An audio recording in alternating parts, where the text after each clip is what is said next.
week's lab is about analyzing some subnet information and applying your knowledge on how to subnet to create some new networks.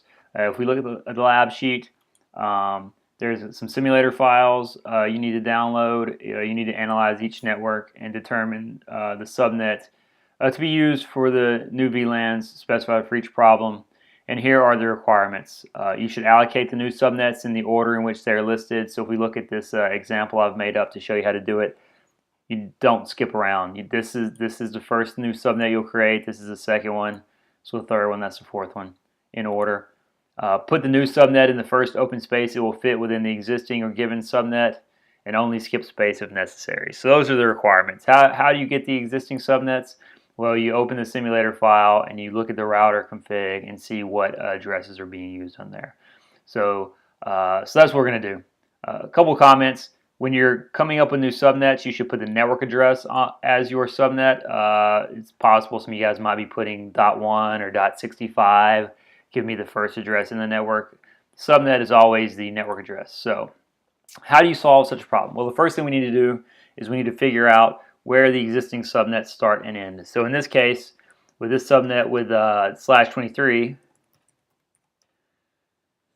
it starts at 0.0 and it ends at 192.168.1.255. And how do I know that? Well, if I were to look on the chart, I would see the block size for that would be 2. So the next subnet could start at 2. So then I could subtract 1 from that to figure out that the other subnet ends at 1.255. And then this subnet goes from 192.168.4.0 to 192.168.4.127. Block size for /25 is 128. So I add 128 to the fourth octet and subtract 1 to find out where this one ends. So what that tells me is my empty space in between here is from 192.168.2.0 to 192.168.3.255, right? And then I have empty space from 192.168.4.128 to infinity. Empty space. So now what I need to do is I need to fit these new subnets in where they'll fit. So I need a 64 addresses, so that's going to be a /26. Let's go ahead and get the prefix links for these guys. 128 is going to be a /25. That's a dot. And then 512 is going to be a /23. And then 1024 is going to be a /22. Right? Oh, that's right. Yeah. So, okay, so where can I put these? Well, you have to make sure that where you put the network it can start at, and that means it needs to be a multiple of the block size. Why don't we go ahead and go pull up the chart.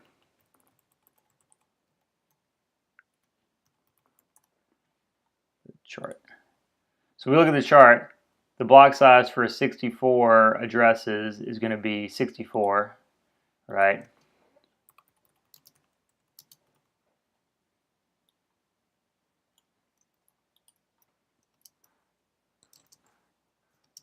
Block size for 25 is going to be 128. Block size of 23 is going to be 2. We're back in the third octet. And block size of 1024 is going to be a 4. So this is a number we're going to use to figure out where things can start. So a 64 can start at .0. Almost everything can start at .0 once you get up to the. Everything can start at .0 once you get above the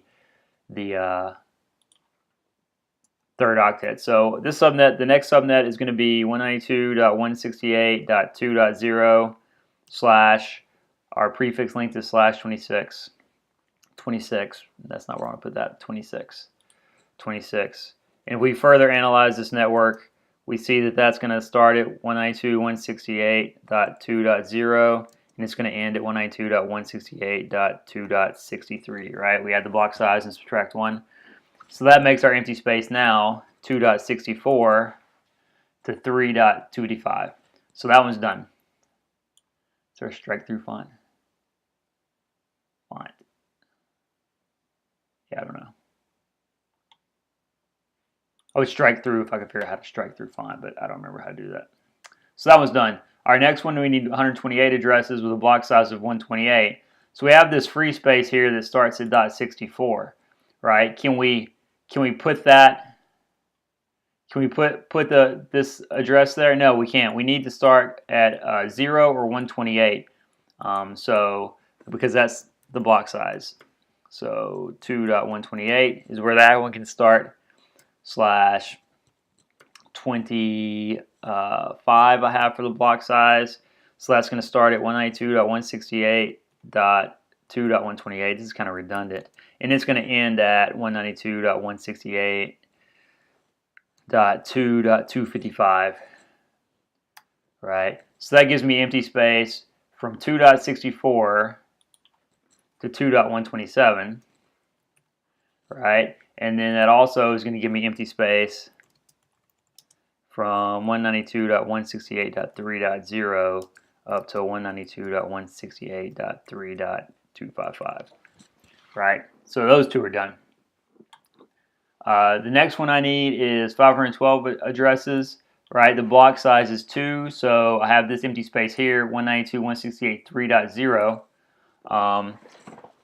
The block size of 2, this third octet, has to be a multiple of 2. Since that's not a multiple of 2, I cannot start a 23 there. Even if it could, only have space for 256 addresses there, so I couldn't use that space. Does that make sense, right? I go from 3.0 to 3.255.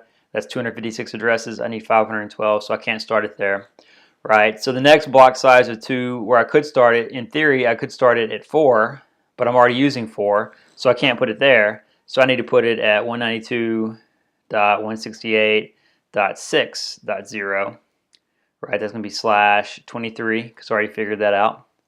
Once I calculate that out, that's going to start at 192.168.6.0 and it's going to end at 192.168.7.255. Right, the block size is 2, so I add 2 there to find where the next network can start, which would be 8, and I subtract 1, which gives me 7.255.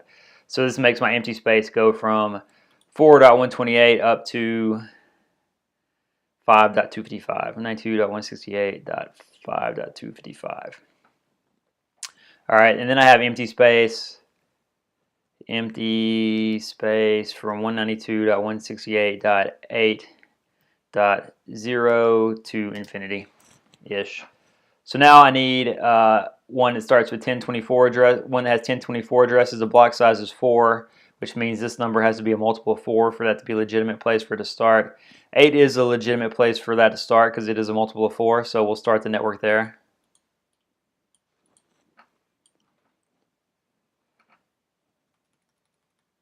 .0/22, and again, redundantly, it's going to start at 8.0. and it's going to go up to 192.168.8 plus 4 is 12 minus 1 is 11.255. So that's where that network starts and ends.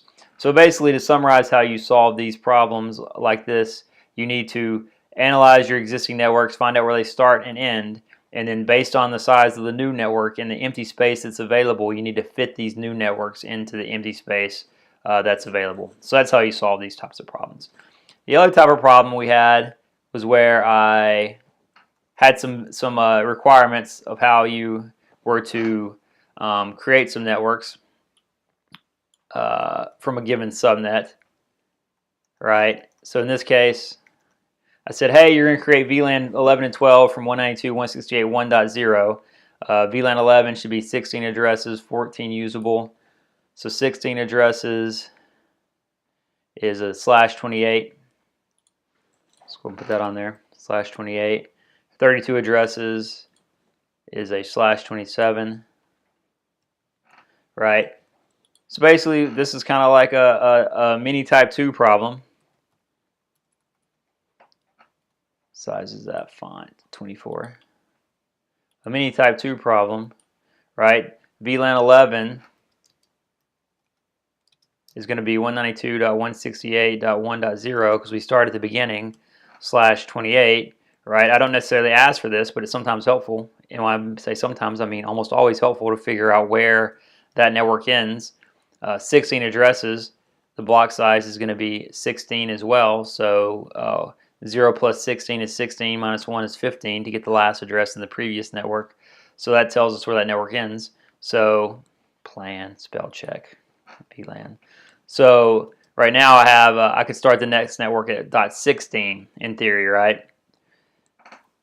So VLAN, not plan, VLAN. I love spell check so much. VLAN 12. In theory, I can start at .16, but if I look at 32 addresses, the block size is 32. So that means this number must be a multiple of 32. So I can't start it at 16. I have to start it at 32. 27. And then further analysis, find out where that ends. Block size is 32, so I add 32 and 32 is 64. Minus 1 to find out where this one ends because the last address in the previous network is 1 less than. And end up with 1.63. So right now I'm taking up space from 192.168.1.0 to 192.168.1.63. That's the space I've taken up. There is an empty spot in there from 16 to 31 is not being used currently. But we need to know this information because this question here, it says, what one network address prefix length combination can be used to describe all the networks behind router 3-1? Use the smallest combination that includes all the hosts. So basically what we want to do here is we want to come up with one subnet that describes both of these two networks together, but not more of them. So basically the way you solve this is you look at what space you're using, and then you figure out how you best could describe that. So just looking at this, I know that from 0 to 63 is 64 addresses, so I'm probably going to look at the block size of 64. And if I do that, 64, block size 64, 64 addresses, that tells me I need a 26, right? And if you want to go ahead and solve that, that's going to go from 1.0 to 1.63, and that's going to perfectly describe these two smaller subnets. So that's how we do that. So that's how you do this part up here. Is how you do the first set of problems. You find where the network starts and where it ends, and then you fit things in the empty space where you can. And then these problems, you solve the two problems, and then you consider the space covered by both problems together, both subnets together, and then you find one network address that includes all that. So hopefully I hope you get started on the problems for this week and get them solved correctly. And if it doesn't, let me know. I can try to help you out some more. Or we can have a video conference or some nonsense like that if you're in one of my classes.